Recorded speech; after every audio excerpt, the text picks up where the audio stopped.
Bilang dati pong special advisor ng ICI, anong pinakamalaking pagkukulang nila sa tingin nyo? Na kung kayo ay nandun pa, hindi nyo hahayaan na mangyari yun? Yung investigation, hindi naman kasalanan ng ICI yun eh. Kaya lang, tinanggal yung investigative capability. If you remember, yung salita ni, ano, yung press con ni Miss Claire Castro, no? Na binanggit niya na you are not an investigator. You are just a special advisor.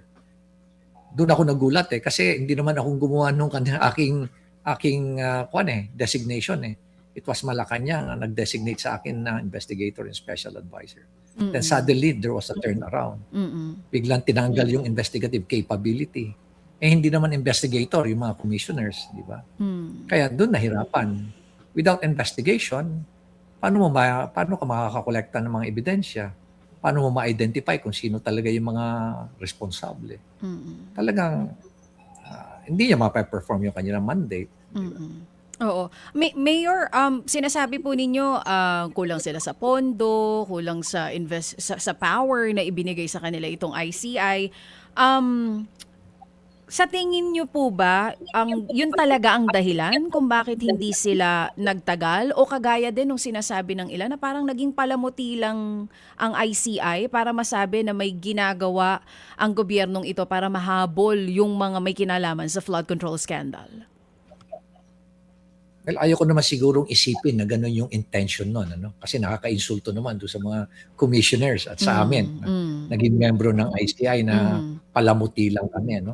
When in fact, talagang sincere naman kami nung nag-uusap kami. Talagang sincere kami. Ano? Kaya talagang kakulangan lang talaga sa power lang talaga. Hirap kami. Hirap.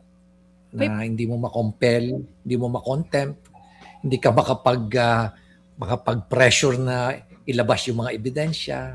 Kulang talaga. So, na-turn over na po ngayon sa ombudsman itong mga documents ng ICI. Positibo po ba kayo na may mangyayari dito? Well, ako naman, marami akong naririnig na maganda tungkol dito sa bago nating ombudsman, kay Ombudsman Remulla. No? Kasi marami naman akong kaibigan na maayos. Marami akong maayos na kaibigan dyan sa ombudsman.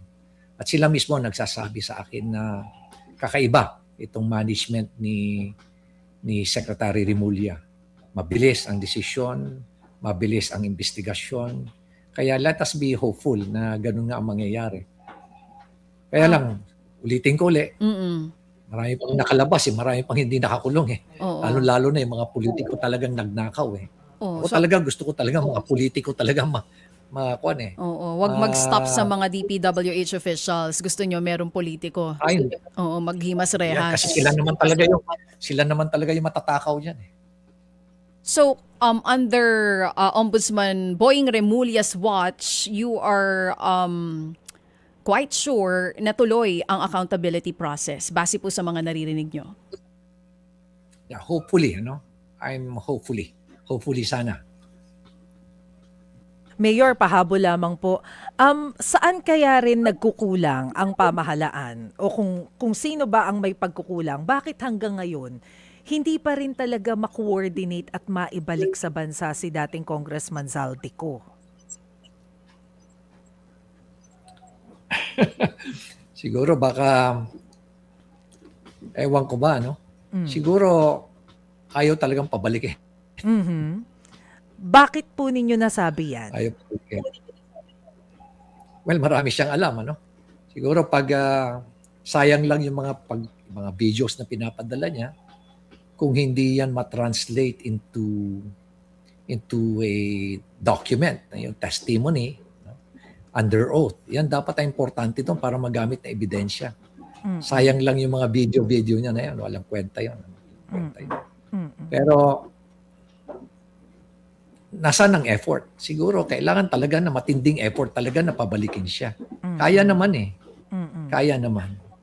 So yung sinasabi pero siguro may mga tao sigurong ayaw siyang pabalikin. Sino po kaya yun, Mayor? Siyempre, isa na dyan yung dating speaker natin, si Speaker Romualdez. Diba? At yung mga kasamahan pa nila dyan sa inner circle nila. May small circle sila dyan.